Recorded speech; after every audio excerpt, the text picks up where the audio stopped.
Hi dear friends, sweet morning to all of you. I hope all of you are safe and staying at home only. College के admission का process भी आपका चालू हो रहा है. I, Prashant Lakhani, welcomes you once again in the world of FYJC Economics Chapter 1 Part 8. Dear friends, we have already started with first chapter, that is basic concepts in economics. Till last session we have discussed, let me revise at a glance. हमने ये समझा था कि science is a systematic body of knowledge which is of two types, natural science and social science. Economics is a queen of social science, ऐसा Paul सेम्यूल्सन ने कहा था. कौटिल्य के हिसाब से इट इज अर्थशास्त्र, that is a science of acquiring and managing of wealth. Property, संपत्ति, धन, माल मिलकत को कमाना और उसे मैनेज करना, that is nothing but अर्थशास्त्र. After that we have covered the topic of definitions of economics given by classical economist Adam Smith, जिसको हमने नाम दिया था wealth oriented definition. Neo classical economist Professor Alfred Marshall, जिसको हमने नाम दिया था welfare oriented definition. And Leon Robbins definition, जिसको हमने नाम दिया था scarcity oriented definition. After that we started with the topic of branches of economics. Economics के दो बच्चे थे, microeconomics and macroeconomics. From that we have started to discuss first part, first branch, पहले बच्चे के बारे में, that is microeconomics, जहां पे केनिथ बोल्डिंग का डेफिनेशन था कि microeconomics is the study of particular firms, particular households, individual prices, wages, incomes, individual industries and particular commodities. आप में से कुछ लोग ये सोच रहे होंगे कि सर आप हर एक लेक्चर में पूरा वापस रिकैप करके काय को पका रहा है. फ्रेंड्स, उसका एक रीजन ये है कि we are meeting only once in a week. तो एक हफ्ते पहले हमने जो कुछ पकाया था, मैं श्योर हूं कि आप में से कुछ लोग तो मेरा थोबड़ा भी भूल जाते होंगे. ओके, इकोनॉमिक्स तो बहुत दूर की बात है, कुछ लोगों को तो अब तक मेरा नाम तक नहीं याद होगा. तो एक हफ्ते पहले हमने जो कुछ किया था, अरे फ्रेंड्स कल जो खाया पिया था वो भी याद नहीं होता है बहुत बार तो. और जब से लॉकडाउन है तब से तो अपने सब रंग बदल गए हैं. इसलिए एट अ ग्लांस हम इसको रिवाइज कर देते हैं ताकि वो कनेक्टिविटी आ जाए कि actually what we are going to discuss in this session. हमने बाद में एक टॉपिक शुरू किया था, basic concepts of micro economics. अगर हमें माइक्रो इकोनॉमिक्स को स्टडी करना है तो कुछ कॉन्सेप्ट्स को स्टडी करना है, जिसमें फर्स्ट हमने कवर किया था want, a feeling of lack of satisfaction. अगर कोई चीज की चाहत मेरे में है क्योंकि मेरे पास नहीं है, इसलिए अब मुझे वो चाहिए. In that we have covered two short notes, characteristics of wants and classification of wants, जहां पे हमने ये समझ लिया था कि wants are unlimited, they are recurring in nature, differs with age, differs with gender, differs with preferences, due to preferences, differs due to season and culture also. After that we have covered classification of wants. अगर आपकी कोई चाहत पूरी करने के लिए पैसों का लेन देन होता है तो इकोनॉमिक, पैसों का लेन देन नहीं होता है तो नॉन इकोनॉमिक. अगर किसी एक की चाहत पूरी होगी तो इंडिविजुअल, बहुत सारे लोगों की चाहतें एक साथ पूरी होगी तो कलेक्टिव. अगर ये बेसिक नीड ऑफ लाइफ है तो नेसेसिटी. अगर ये आपको कंफर्ट फील कराता है तो कंफर्ट्स, और अगर ये आपको एंजॉयमेंट कराता है, खुशी देता है तो luxuries. After that we have covered topic goods and services. Okay, anything, दुनिया की कोई भी चीज अगर वो मटेरियल एग्जिस्टेंस है, उसका अगर मटेरियल एग्जिस्टेंस है टू सेटिस्फाई ह्यूमन वांट्स तो वो गुड बोला जाएगा. अगर उसका मटेरियल एग्जिस्टेंस नहीं है to satisfy human wants, anything, service also provide human services also satisfy human wants. Services भी ह्यूमन वांट्स को सेटिस्फाई करती है, लेकिन उसका मटेरियल एग्जिस्टेंस नहीं है, उसका मटेरियल एग्जिस्टेंस नहीं है. तो वो बन जाता है सर्विसेज, जिसका टेंजिबल मटेरियल एक्जिस्टेंस नहीं है। After that we have covered utility, the capacity of a commodity to satisfy a human want. ये मार्कर पेन 30 रुपए की, ये मार्कर पेन 30 रुपए की, पर मेरे लिए 500 रुपए की। The capacity of a commodity to satisfy a human want. Okay, वो गर्लफ्रेंड 2 रुपए का प्लास्टिक का पेन गिफ्ट करती है, 2 रुपए का पेन गिफ्ट करती है, लेकिन उस लड़के के लिए अब वो पेन लाखों रुपए की, जेब में 2 पेन लेके घूमने का, याद करो, जेब में 2 पेन लेके घूमने का, करेक्ट। तो it is utility. After that we have concept value. यहाँ पे 2 बातें थी, value in use and value in exchange. जहां पे कहा गया value in use, there is usefulness of a commodity, while value in exchange, when we exchange any commodity in terms of another commodity, और if it is in terms of money, तो ये बन जाएगा price. जहां से हमने एक नया कॉन्सेप्ट निकाला था, there is water diamond paradox. पानी बहुत काम की चीज है, पर मार्केट में उसकी वैल्यू कुछ नहीं है क्योंकि वो आसानी से अवेलेबल है। डायमंड्स टोटली यूजलेस है अपनी लाइफ में, और उसके लिए हम लाखों रुपया देने को तैयार है, करोड़ों रुपया देने को तैयार है। क्यों? क्योंकि इन दैट केस अगर मैं समझ पाऊं तो diamonds are very scarce in nature, diamonds are very scarce in nature. तो that is water diamond paradox, water diamond paradox. ठीक है friends, after that we have covered 5th concept, that is wealth. Anything which has market value and can be exchanged for money, जिसको आप पैसों के लिए अदल बदल कर सकते हो, जिसका मार्केट में कोई वैल्यू है, तो वो बन गया था wealth. It should have 4 different characteristics, ऐसा हमने लास्ट लेक्चर डिटेल डिस्कस किया था। वेल्थ का मतलब वो जो भी गुड्स एंड सर्विस है, it must have utility, it must be scarce in nature, it can be transferable from one place to another place or from one person to another person, and it must be external part of our human body।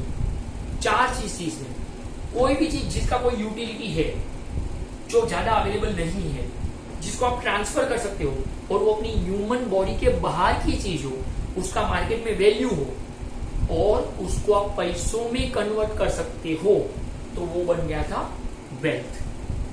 Dear friends, now in our today session we are going to start with our 6th concept.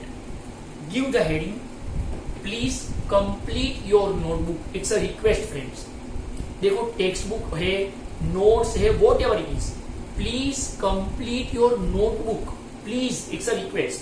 6th point is, that is right now, personal income। Personal income, write it down. पहले मैं लिखा वो लिख लीजिए underline करके। Earnings received, earnings EARNINGS, earnings received, कमाई, earnings मतलब कमाई, रिसीव मतलब पाना, कमाई का आना। जब आप अकाउंट बोलते हो, debit the receiver, right, receiver, तो रिसीव, तो earnings received by a person, earnings received by a person from all sources,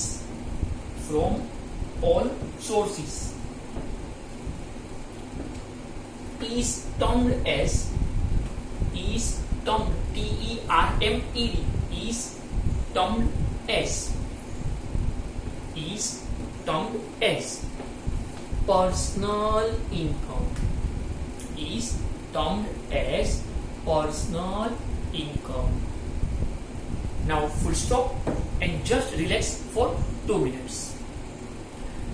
नाम से ही एक बात क्लियर हो गई कि ये इनकम है, और ये किसी इंसान की, एक इंसान की इनकम है। That is why the heading is very clear, personal income. Friends, ये दोनों ही वर्ड्स अकाउंट से चुराए हुए हैं।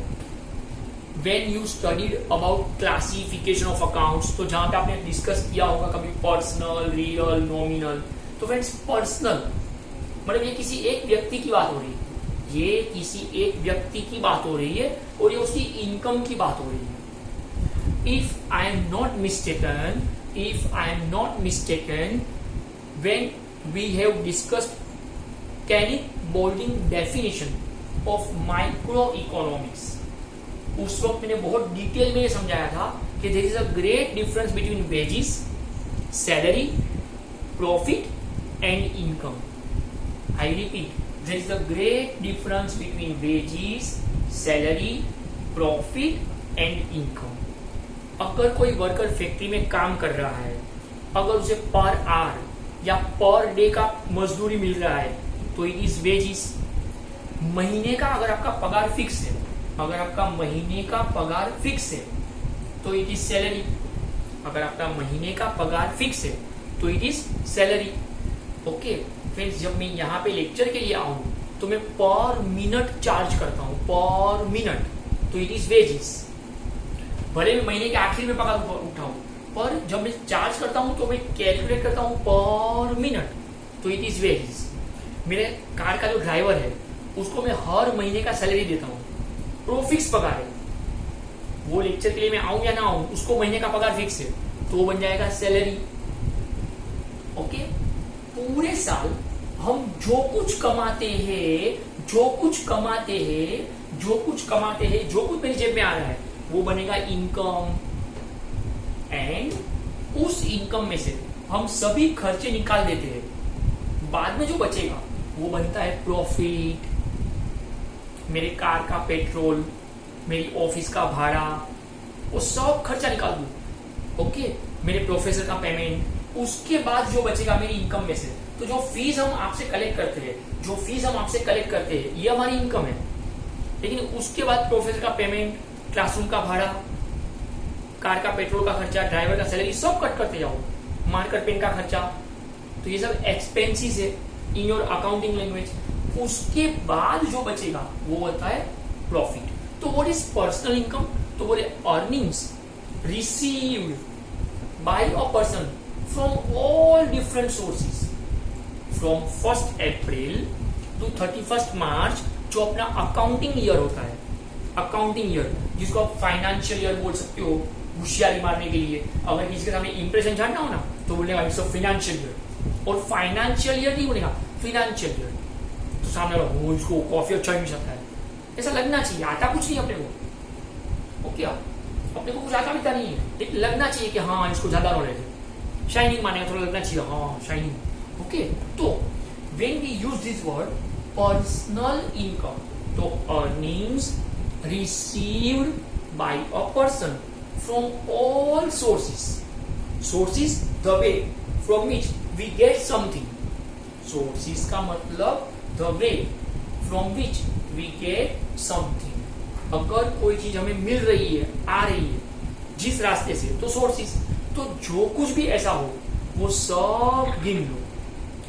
फ्रॉम 1 अप्रैल टू 31 मार्च, एक एग्जाम्पल के तौर पे समझा रहा हूं. अगर मैं प्रशांत सर, अगर मैं अपनी बात करूं, ओके, तो एक साल में मैं जितने भी लेक्चर यहाँ पे आके लेता हूं उसका पैसा लेता हूं, वो भी गिनो. अगर मेरा खुद का कोई और भी बिजनेस है, अगर वहां से कुछ कमा रहा हूं वो भी गिनो. फिर मेरा खुद का एक एजुकेशन कंसल्टेंसी है, तो वहां से जो कुछ कमाई हो वो भी गिनो. ओके, अगर मैंने स्टॉक मार्केट में, शेयर बाजार में शेयर्स लिए, उसमें कमाया, वो भी गिनो. अगर महालक्ष्मी रेस कोर्स में गया टपक टपक और घोड़े पे पैसा लगाया, कमॉन जेकी कमॉन, कमॉन जेकी कमॉन, घोड़े पे पैसा लगाया और कमाया, वो भी गिनो.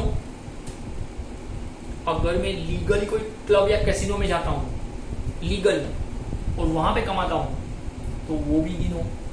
तो जो कोई मेरी कमाई, अर्निंग्स रिसीव हो रही है एक साल में, मेरे जो भी अर्निंग रिसीव हो रही है, कमाई रिसीव हो रही है, वो सब गिन लो, तो it is termed as personal income.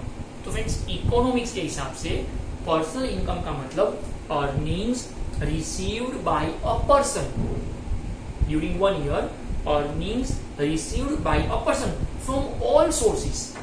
अगर गणपति के मंडप पे बैठ के 3 पत्ती खेला है दिल को 1000 बार रोका रोका रोका, और वो जो कमाया है अगर वो लीगल है तो वो भी गिनो, अगर वो लीगल है तो वो भी गिनो।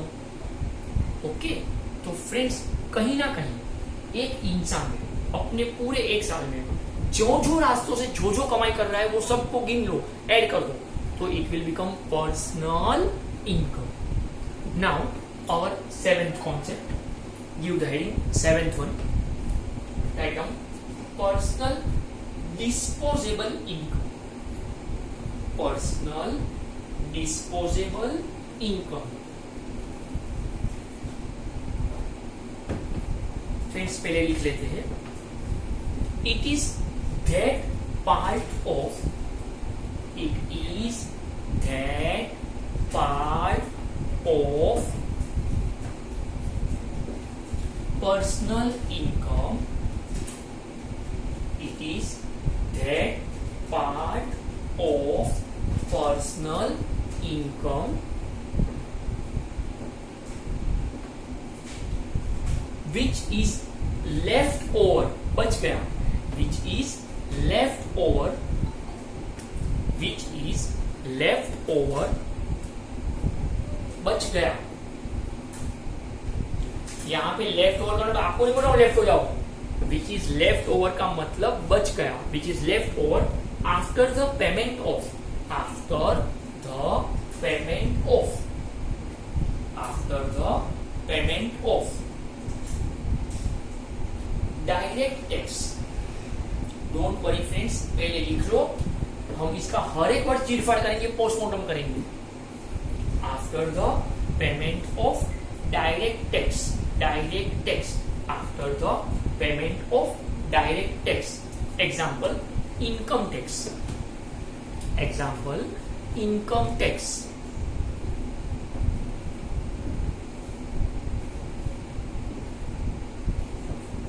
So personal disposable income, so it is that part of personal income which is left over after the payment of direct tax. Example, income tax. Full stop.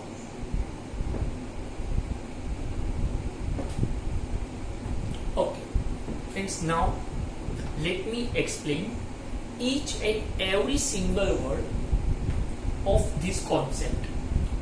सबसे पहले let me clarify the word disposable, क्योंकि दो word हम समझ चुके हैं, कोई इंसान मतलब पर्सनल और उसकी कमाई मतलब इनकम। ओके, तो डिस्पोजेबल क्या होगा? अगर आपको पता हो तो friends, disposable plastic, disposable water bottles, ऐसे प्रोडक्ट होते हैं। कभी कभार अगर आपने ध्यान से कभी देखा हो ना, तो पानी की जो बोतल मिलती है बाहर, पेट वाटर बॉटल, बिस्लेरी, किनले, उस पर एक नोट लिखा होता है, please dispose it after use, please crush it after use. Friends यहाँ पे क्रश वर्ड एक्चुअली गलत हो जाता है, प्लीज डिस्पोज इट मतलब आपका पानी पी लेने के बाद आप उस प्रोडक्ट को कुछ इस तरह इस्तेमाल कर दो कि वो वापस रीयूज ना हो, पानी भर के वापस किसी और को ना बेचा जाए। ओके फ्रेंड्स, डिस्पोजेबल का सबसे आसान मतलब कोई एक ऐसी चीज जिसे आप इस्तेमाल कर रहे हो अपने हिसाब से, आपके हिसाब से, अपने हिसाब से आप उसे इस्तेमाल करो। तो अगर मैं इकोनॉमिक्स पॉइंट ऑफ व्यू सोचता हूं तो what is personal disposable income? It is that part of personal income. ऊपर जो मैं समझा पर्सनल इनकम, सपोज मेरी एक साल की 12 लाख रुपए की कमाई है, एक एग्जांपल, सपोज मैं एक साल का 12 लाख रुपया कमाता हूं, ये मेरा पर्सनल इनकम है। 6th point, personal income. Okay, अब ये जो 12 लाख रुपया मैंने कमाया उसमें से मैं गवर्नमेंट को टैक्स पे कर दूं, जिसको बोलते हैं इनकम टैक्स। फ्रेंड्स, गवर्नमेंट जो है ना बहुत कुत्ती चीज होती है, जहां जहां पे भी मुंह मार के कमाने को मिले ये सब जगह से गवर्नमेंट कमाती है, मतलब टैक्स वसूल करती है। ये कभी हम फुर्सत से समझेंगे। फ्रेंड्स, ये इकोनॉमिक्स का सबसे हाई लेवल टॉपिक होता है कि देश चलता कैसे है। अभी तो हम ये समझ रहे हैं कि अपना घर कैसे चलता है, एक बिजनेस कैसे चलता है, बट व्हेन वी डिस्कस कि पूरी कंट्री कैसे चलती है, पहिए लगा के तो चलाना नहीं है ना, तो पूरी कंट्री कैसे चलती होगी? तो फ्रेंड्स, पूरी कंट्री कैसे चलती है वो होता है मैक्रो इकोनॉमिक्स। अभी हम जो डिस्कस कर रहे हैं ये है माइक्रो इकोनॉमिक्स। तो it is that part of personal income which is left over after the payment of direct tax. Friends, India में टैक्स दो तरह के लगते हैं, एक का नाम है डायरेक्ट टैक्स, दूसरे का नाम है इनडायरेक्ट टैक्स। मैं जो कमाई करता हूं उसके ऊपर मुझे टैक्स पे करना पड़ता है, उसे बोलते हैं डायरेक्ट टैक्स। पर मैं जो खर्च करता हूं, मैं अगर कोई चीज खरीदता हूं, जो चीज मैं खर्च करता हूं पैसे, उसके ऊपर भी टैक्स लगता है, उसको बोलते हैं इनडायरेक्ट टैक्स। मैं एग्जांपल समझा पाऊंगी। अगर मैं एक साल के 12 लाख रुपए कमा रहा हूं, तो फिर ये 12 लाख रुपए में से करीब करीब 1 या 1.5 लाख रुपया मुझे टैक्स पे करना पड़ेगा फ्रेंड्स। ओके, अगर मैं ये 12 लाख रुपए कमा रहा हूं तो करीब 1 लाख रुपया मैं टैक्स पे करूंगा गवर्नमेंट को, ताकि मैंने यहां से कमाया है तो मुझे गवर्नमेंट को कुछ देना चाहिए, ये रूल है। तो ये बनता है डायरेक्ट टैक्स। अब अगर सपोज मैंने 1.5 लाख रुपए का प्लाज्मा टीवी खरीदा, अगर मैंने 1.5 लाख रुपए का प्लाज्मा टीवी खरीदा, तो फ्रेंड्स उसके ऊपर कम से कम 30,000 तो जीएसटी लगेगा, जीएसटी। ओके, जीएसटी, ये सब नाम सबने सुना है, जीएसटी, गब्बर सिंह टैक्स नहीं। अरे जीएसटी का full form Gabbar Singh tax नहीं, गुड्स एंड सर्विस टैक्स। अगर मैं अपनी जेब से 1.5 लाख रुपया दे रहा हूं और प्लाज्मा टीवी खरीद रहा हूं, मतलब मैं बहुत कमाता हूं तभी तो प्लाज्मा टीवी खरीदा 1.5 लाख का, तो फिर वहां पे मुझे जो टैक्स पे करना पड़ेगा वो मेरे खर्चे पे लगा है, वो होता है इनडायरेक्ट टैक्स। तो what is personal disposable income? तो बोले आपका जो इनकम है उसके ऊपर आपने जो टैक्स पे किया है, इनकम टैक्स, वो निकाल दो।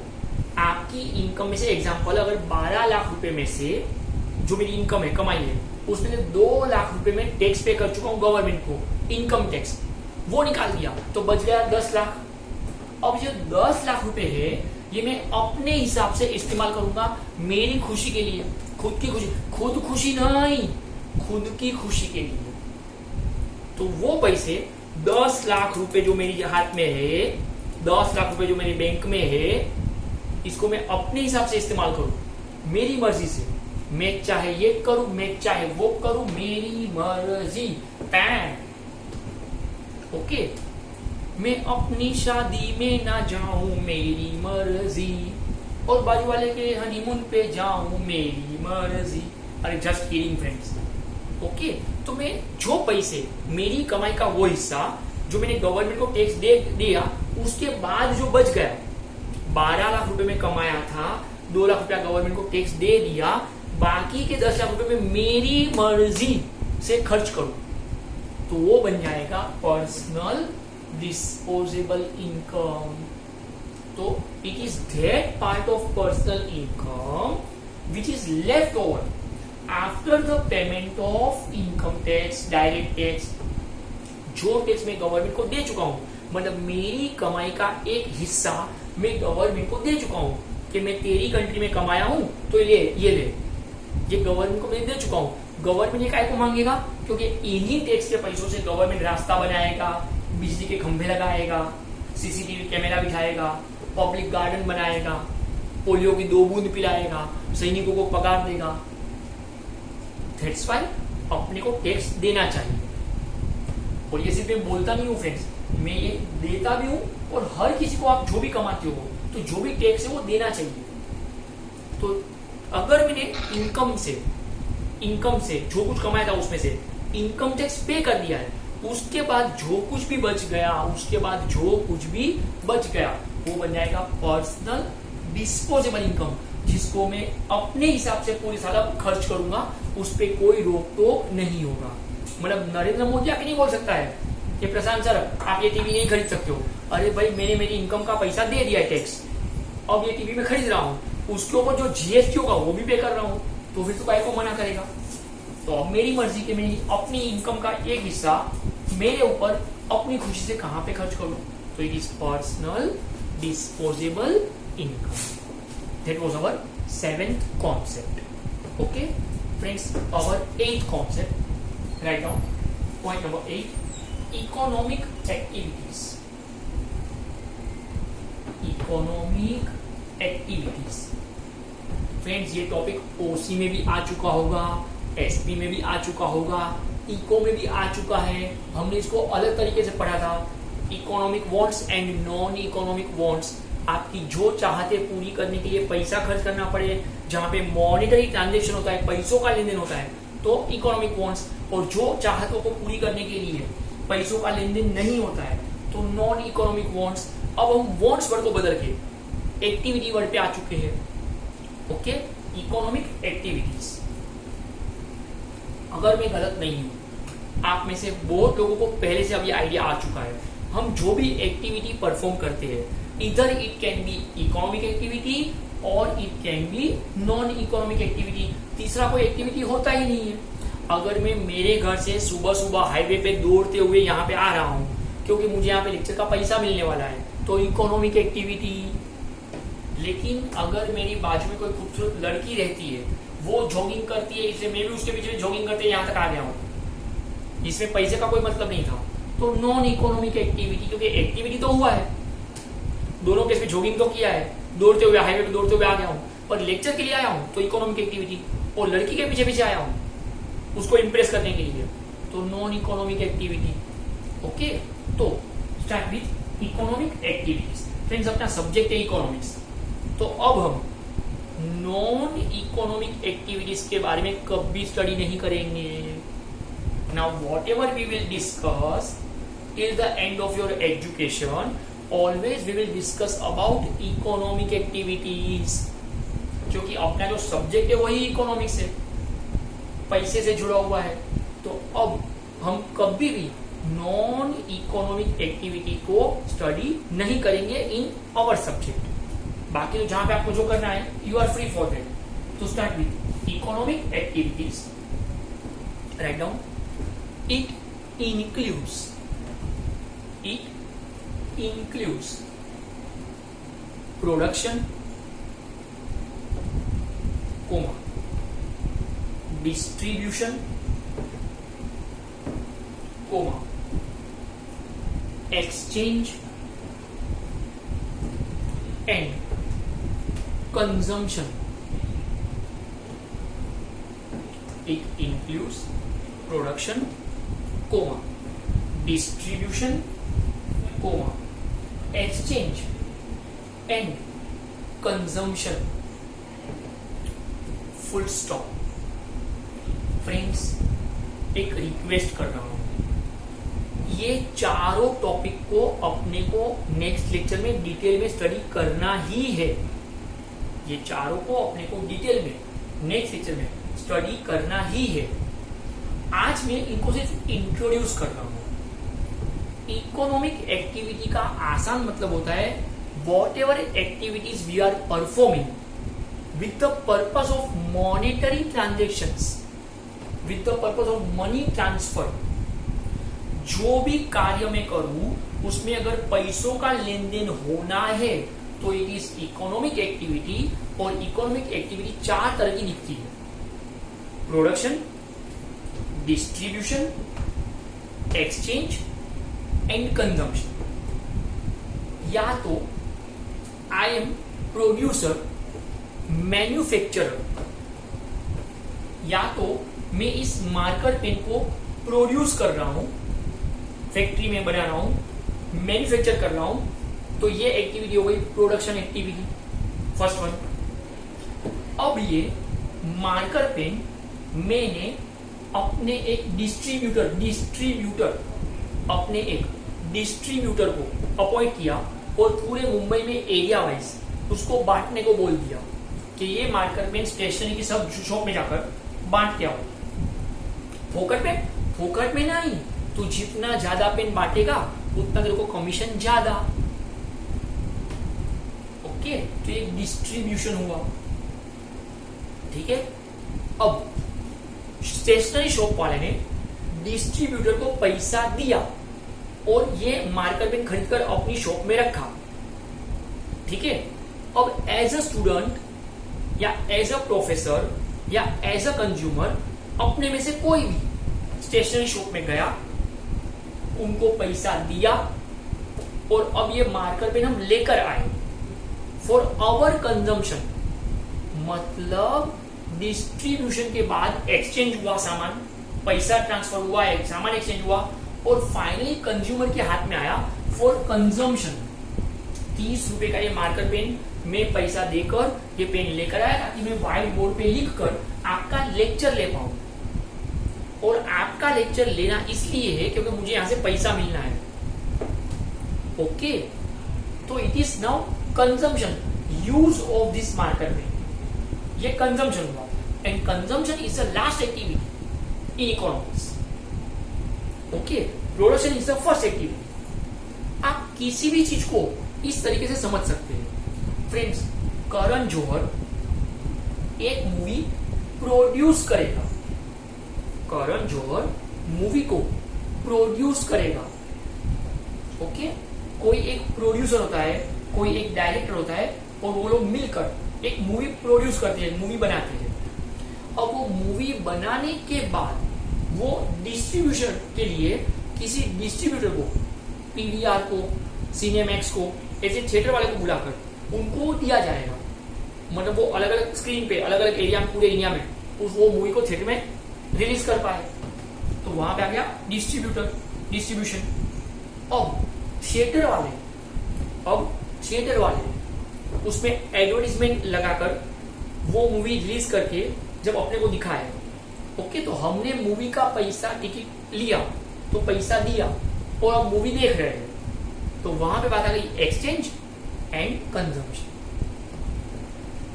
ओके, तो फ्रेंड्स, मूवी का प्रोडक्शन प्रोड्यूसर करेगा, डायरेक्टर करेगा, उसके बाद उसको एक डिस्ट्रीब्यूटर को दिया जाता है। बाद में प्रॉफिट लॉस जो भी हो वो डिस्ट्रीब्यूटर भुगतेगा ताकि वो अलग अलग थिएटर में स्क्रीन पे रिलीज कर पाए।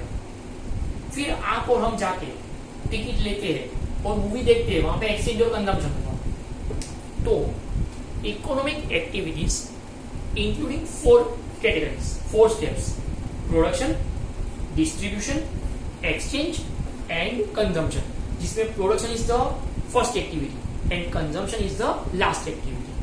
ओके, अब हम आज प्रोडक्शन को थोड़ा इंट्रोड्यूस करें। तो first activity production, give the heading production.